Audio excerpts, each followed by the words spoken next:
This is CNN Breaking News. All right, there's breaking news coming out of the Pentagon about the possibility of an Israeli attack on Iran. Let's go right to our Pentagon correspondent, Barbara Starr. Barbara, what's going on?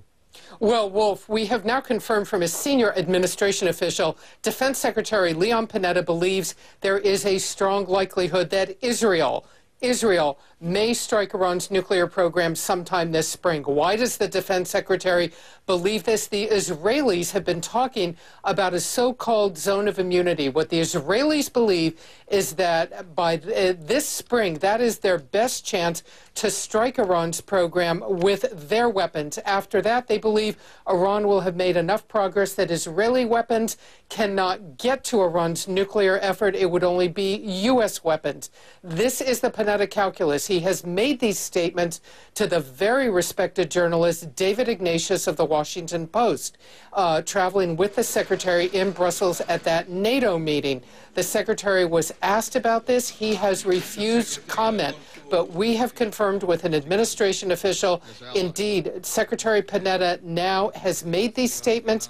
He believes these are the potential Israeli intentions, and he believes that the intelligence that the U.S. has gathered about Israeli intentions backs this up at this point. Wolf? There was an amazing article, the cover story of the New York Times Sunday magazine about Israel's intentions by the Israeli journalist Ronen Bergman, who also concludes at the end of that article that he believes the Israelis will, in fact, launch an attack sometime in the coming months. So if Panetta is saying this, he's saying something similar to what this Israeli journalist wrote in the New York Times over the weekend. But here's the suspicion that some folks have, and let me run it by you, Barbara, and see what you think, that this is all designed psychological warfare, if you will, to put pressure on the Iranians to come around, to comply with the United Nations, the IAEA inspectors, and back down in the face of what is perceived to be an imminent threat from Israel. What are they saying about that? Yeah, absolutely, Wolf.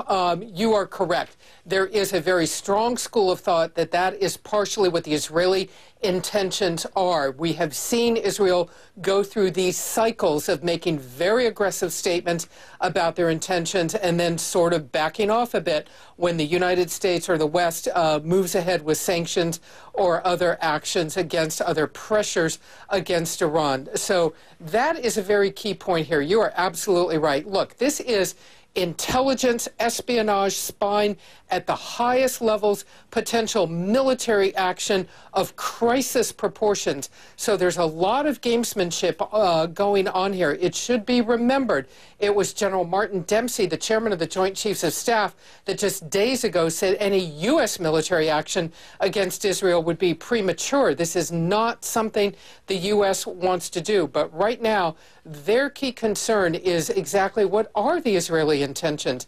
Is Israel just once again making these statements, or is there something else going on here? That's what they're trying to determine. That is part, I believe, of what Panetta is trying to reflect, the great uncertainty in the coming months. But the breaking news is Panetta telling David Ignatius of the Washington Post that an Israeli strike could take place. These specific, first time I've heard this kind of specific mention, April, May of June. We're in February now, so there's not a whole lot of time. It's a little surprising that Panetta is saying this publicly right now, at least to David Ignatius. But one suspicion is that maybe he's trying to put some pressure on the Iranians right now to rethink their strategy. The Iranians have been threatening to shut off the Strait of Hormuz as well. The other question is how much cooperation, if the Israeli military were to take action, would there actually be with the U.S. military? Well, that's a very interesting military dilemma that you pose. The question for the Israeli Air Force will be, can its manned aircraft get past Iranian air defenses, get into Iranian airspace, bomb, and get out before Iranian air defenses, Iranian surface-to-air missiles, Iranian radars pick up word that they are in the air and that they are in Iranian airspace? The general thinking is that as Israel, if it came to that, would in fact take the risk of using manned aircraft rather than drones. It's an awful long way to send a drone, but it becomes a very tricky proposition. A lot of people say that Iran has an aging air defense system along that coastline, that you don't have to worry about it all that much. But if you are a pilot in the Israeli Air Force, in the U.S. Air Force, on a combat mission against Iran, you worry about just about everything that could be coming your way. So that's going to be a key question. Would the U.S. know about it when the planes are already in the air? That may be too late for President Obama to try and convince the Israelis to change their mind. So it gets back to this question: Israeli military and Israeli political intentions.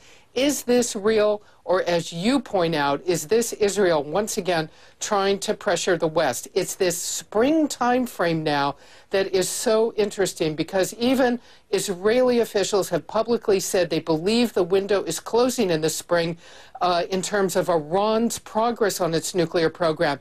After that, they're not sure that their own weapons can destroy it, can even get to it, Wolf. Barbara, hold on. Fran Townsend, our national security contributor, the former Homeland Security advisor to President Bush, is joining us on the phone right now. Fran, we're following the breaking news. Leon Panetta's views, as reflected by the Washington Post columnist David Ignatius, who writes just now, he writes, Panetta believes there is strong likelihood that Israel will strike Iran in April, May, or June, before Iran enters what Israelis described as a zone of immunity to commence building a nuclear bomb. What do you make of this development that Panetta is openly speculating about a potentially imminent Israeli strike? Good afternoon. Well, Wolf, let's remember, the Secretary Panetta has been openly sort of pontificating a lot this week, right? He said that he believed, though we don't have evidence, that the Pakistanis may have known where bin Laden is. He talked about a source who's in Pakistani custody. I mean, it's all very odd. And if he believes this, if he believes that Israel may strike Iran this spring, why would you put the Iranians on notice and put an ally at risk? It really is troubling. I will say, Wolf, in terms of the timing, as Barbara was mentioning about the spring, we know that there's been an ongoing dialogue. Chairman of the Joint Chiefs, Marty Dempsey, was on a recent trip to Israel. We know that there are ongoing exchanges of intelligence information. So one must presume that if Leon Panetta is saying this, he's got a real basis, a credible basis for saying it. And the other thing we know that's going to happen is the IAEA is preparing to meet and issue another report. And what we're hearing is that Israel and the United States are expecting that to be another hard-hitting, very critical report of Tehran. So all of this sort of suggests that, Panetta's got real reason for saying this. It just doesn't seem to be a real smart thing to do, to be willing to signal that, unless he's hoping to put pressure on the Iranians to step back from their program. But we haven't seen any evidence that that works yet. I assume you saw the testimony of the intelligence chiefs up on Capitol Hill this week, including the Director of National Intelligence, suggesting that the U.S. should be prepared for potentially for Iranian-sponsored terrorist attacks on U.S. soil, that's a possibility. You heard that this week, Fran. Right. And look, what that's really a reference to, we have known Iran is the largest single state sponsor of terrorism in the world and has been for decades because of their financial and arming of Hezbollah. Hezbollah hasn't acted against U.S. interests inside the United States. We know they acted against our Marines in the Beirut barracks bombing in the 80s and in Buenos Aires against Jewish and Israeli targets. So it would seem odd. The reason I think you heard General Clapper make that reference is because of the recent reports of the plot to kill the Saudi ambassador to the U.S. in Washington. That really is a change of tactics for the Iranians. And so I think that the intelligence community and the law enforcement community now believe that's no longer sort of off the table for Iran to consider launching an attack inside the United States. And so they want to be alert and they want to be prepared.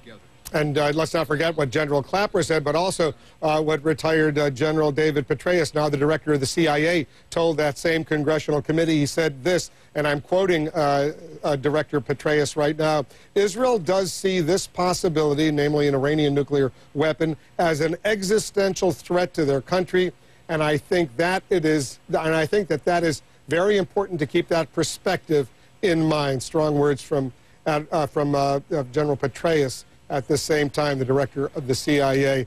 All right, Fran, and Barbara, guys. We'll stay, obviously, very much on top of this story. Appreciate it very much. We'll take a quick break. Much more news right after this.